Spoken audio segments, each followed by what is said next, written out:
Bharatiya Janata party के सौगाते Modi launch होने के बाद बहुजन समाज पार्टी की राष्ट्रीय अध्यक्ष बहन कुमारी मायावती जी ने बीजेपी पर किया जोरदार हमला। कहा, मुसलमानों और अल्पसंख्यकों को सौगाते मोदी नहीं बल्कि सौगाते सुरक्षा, सौगाते शिक्षा और सौगाते रोजगार चाहिए। जी हां दोस्तों, मैं हूं इंजीनियर स्नेहा और आप देख रहे हैं नेशनल चौपाल। बता दें कि देश के अंदर बाबरी है, हल्दानी है, बुलडोजर है, औरंगजेब की कब्र है, नुपुर शर्मा की गुस्ताखी है और वक्फ बिल भी है। और इसी बीच भारतीय जनता पार्टी ने नया पैंतरा खेला है, नया दांव खेला है। बता रहे हैं कि 32 लाख मुसलमानों तक वो पहुंचेंगे और उन्हें यह जो सौगाते मोदी हैं इसकी किट देंगे। और इसी को लेकर अब अलग अलग प्रकार की चर्चाएं हो रही हैं, सियासत हो रही हैं। बता दें कि क्या यह सौगाते मोदी क्या इस वक्फ बिल पर मुसलमानों की सहमति चाहते हैं? पर्सनल लॉ बोर्ड की जो हो रही बैठकें हैं उन्हें वह फेल करना चाहते हैं या फिर मुसलमानों को ठगना चाहते हैं? जिस प्रकार से लगातार मुस्लिमों के साथ सांप्रदायिक घटनाएं, सांप्रदायिक व्यवहार और उनके जान माल की सुरक्षा के कई जो सवाल हैं, तमाम चीजों पर भारतीय जनता पार्टी का, केंद्र सरकार का जो रवैया है, चाहे किसी प्रदेश में हो चाहे देश में हो, वो पूरा देश जानता है। बावजूद इसके अब देश के प्रधानमंत्री सौगाते मोदी इसे लॉन्च करके क्या बताना चाहते हैं, यह बहन कुमारी मायावती जी ने साफ कर दिया है। बहुजन समाज पार्टी की राष्ट्रीय अध्यक्ष बहन कुमारी मायावती जी ने अपने एक्स हैंडल पर भारतीय जनता पार्टी की अच्छी खबर ली है। उन्होंने लिखा है कि बीजेपी द्वारा Eid, Baisakhi, good Friday, Easter day पर 32 लाख गरीब अल्पसंख्यक परिवारों तक सौगाते मोदी के रूप में पीएम का प्रेम संदेश व भेंट पहुंचाने की घोषणा यह केवल इनका राजनीतिक स्वार्थ है। जबकि जब मुसलमान व बहुजन समाज जान माल, मजहब की सुरक्षा को लेकर दुखी व चिंतित है तो इससे इसका क्या लाभ? बहन कुमारी मायावती जी ने सीधे सीधे सवाल किया है। बहुजन समाज पार्टी की राष्ट्रीय अध्यक्ष बहन मायावती जी कहती है कि यह जो देश के प्रधानमंत्री का जो संदेश भेंट है यह राजनीतिक स्वार्थ के लिए किया जा रहा है। यह सौगाते मोदी दूसरा तीसरा कुछ नहीं बल्कि भारतीय जनता पार्टी अपने राजनीतिक स्वार्थ को साधने के लिए कर रही है। बहन मायावती जी ने यह भी कहा कि तमाम देश के अल्पसंख्यक लगातार देश के अंदर मजहब की सुरक्षा को लेकर परेशान हैं। साथ ही उनकी जान माल की रक्षा, जान माल की जो हानि हो रही है उसको लेकर वो परेशान है। चूंकि यह तमाम लोगों ने देखा देश के अंदर जो बुलडोजर चले, खासकर उत्तर प्रदेश की बात करें या फिर जहां जहां पर भी भारतीय जनता पार्टी की सरकार है उन्होंने बुलडोजर चलवाए तो इसके रिकॉर्ड प्राप्त हुए कि सबसे ज्यादा बुलडोजर दलितों और मुसलमानों के घरों पर चलाए गए। इसी के साथ साथ यह बुलडोजर इनके मजहब के इबादत की जगह पर भी बुलडोजर चले, चाहे संत रविदास मंदिर की बात हो चाहे मस्जिदों की बात हो। तमाम लोगों ने देखा है कि किस प्रकार भारतीय जनता पार्टी की कार्य करने की शैली है और किस प्रकार इस देश के अंदर अल्पसंख्यकों को और मुसलमानों को दुय्यम दर्जे का नागरिकता प्रदान की जा रही है।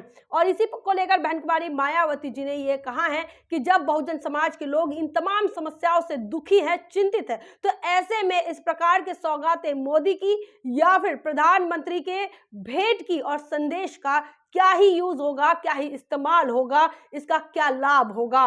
बहन कुमारी मायावती जी ने आगे कहा है कि जबकि बेहतर होता अगर भारतीय जनता पार्टी की केंद्र की व राज्य की सरकारें मुसलमानों को व अन्य धार्मिक अल्पसंख्यकों के समाज को, उनके गरीब परिवारों को अगर यह सौगाते मोदी देने के बजाय उनकी अपार गरीबी, बेरोजगारी व पिछड़ापन आदि को दूर करने के लिए रोजगार की स्थायी व्यवस्था करती और उनकी सुरक्षा पर भी उचित ध्यान देती। तो यहाँ बहन कुमारी मायावती जी ने कहा कि केंद्र की सरकार हो या अलग अलग राज्यों की सरकार जो लगातार मुस्लिमों के साथ उत्पीड़न अब तक कर रही थी, ऐसे में यह जो उत्पीड़न है, इस उत्पीड़न वाले दौर में सौगातें मोदी का कोई लाभ नहीं है, कोई उसका इस्तेमाल कोई वह लाभकारी नहीं है।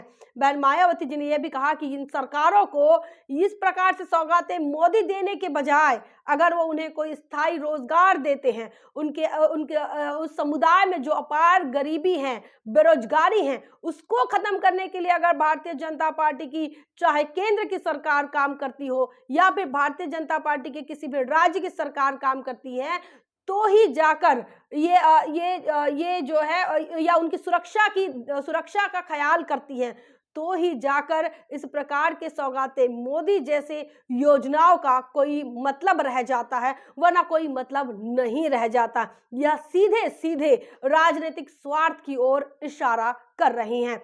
बता दें कि देश के अंदर नुपुर शर्मा के स्टेटमेंट से जो शुरू हुआ दौर, उसके बाद से मुसलमानों के खिलाफ लगातार भारतीय जनता पार्टी का रवैया देखने को मिला। इसी के साथ मुस्लिम पर्सनल लॉ को लेकर हो, यूनिफॉर्म सिविल कोड को लेकर हो, हर बात में उन्होंने मुसलमानों को टारगेट किया। भारतीय जनता पार्टी की सरकार ने वक्फ बोर्ड पर अमेंडमेंट बिल लाया, जहां पर जो मुसलमानों की अपनी मुसलमान समुदाय की जो अपनी जायदाद है, जो अपनी संपत्ति है, उसे भी सरकार हथियाना चाहती है। इसी के साथ साथ बता दें कि हल्द्वानी का मामला हो या हाल ही में हुआ नागपुर हिंसा का मामला हो, भारतीय जनता पार्टी और आरएसएस के ऑफशूट ऑर्गेनाइजेशंस लगातार मुसलमानों को टारगेट कर रहे हैं, मुसलमानों पर उत्पीड़न कर रहे हैं। ना सिर्फ इतना ही बल्कि उनके धर्म का अपमान भी कर रहे हैं। हमने देखा पिछली दफा कि किस प्रकार तेलंगाना में भी भारतीय जनता पार्टी की एक प्रत्याशी ने भी किस प्रकार से मस्जिद की ओर निशाना करते हुए तीर कमान छोड़ने की तीर कमान वाला उन्होंने जो इशारा किया था, वो तमाम चीजें आज के तारीख में पूरा देश जानता है।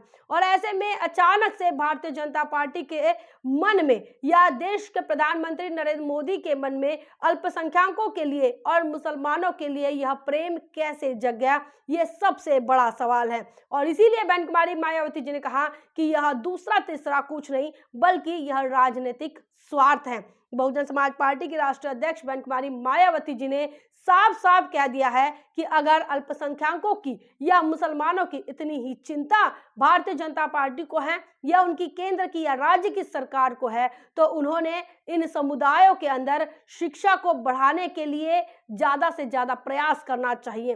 साथ ही उन्होंने बहन मायावती जी ने कहा कि रोजगार उपलब्ध कराने की जो स्थायी व्यवस्था है वो सरकार ने करना चाहिए, और इस पर सरकार ध्यान नहीं दे रही, बल्कि वह मुफ्त राशन, निशुल्क राशन और आज निशुल्क किट की तरफ सरकार ध्यान दे रही है, जिससे यह समझ आता है कि बीजेपी की सरकार भी जिस प्रकार दलितों के लिए, आदिवासियों के लिए, पिछड़ों के लिए कोई स्थायी व्यवस्था नहीं कराना चाहती उनकी समस्याओं को खत्म करने का, उसी प्रकार से मुसलमानों की समस्याओं को खत्म करने के लिए भारतीय जनता पार्टी की केंद्र की और राज्य की कोई भी सरकार स्थायी व्यवस्था नहीं कराना चाहती। अगर सरकार चाहती तो मुसलमानों या अल्पसंख्यकों के समाज में जो अपार गरीबी है, उस अपार गरीबी को दूर करने के लिए स्थायी रोजगार, स्थायी नौकरियों की व्यवस्था कर सकती थी। उन्होंने कहा इस समाज में जो पिछड़ापन है, उस पिछड़ेपन को दूर किया जा सकता है शिक्षा के अवसर देने से,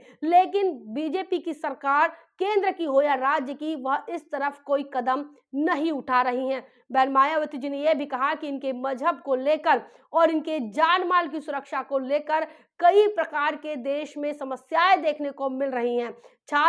मुसलमान छात्र अपने यूनिवर्सिटी में भी सुरक्षित नहीं है और ना ही उनका धर्म, उनका मजहब सुरक्षित है। तो ऐसे में इन तमाम चीजों पर सरकार ने ध्यान देना चाहिए। यही सौगात मुसलमानों और अल्पसंख्यकों को चाहिए थी, जो कि भारतीय जनता पार्टी की सरकार नहीं दे रही है, बल्कि उनके वोटों को साधने के लिए सौगातें मोदी को लॉन्च कर रही हैं। इस पर आपका क्या मानना है, क्या सोचना है, कमेंट सेक्शन में लिखिए जरूर। बने रहे नेशनल चौपाल पर, तब तक के लिए जय भीम, जय भारत।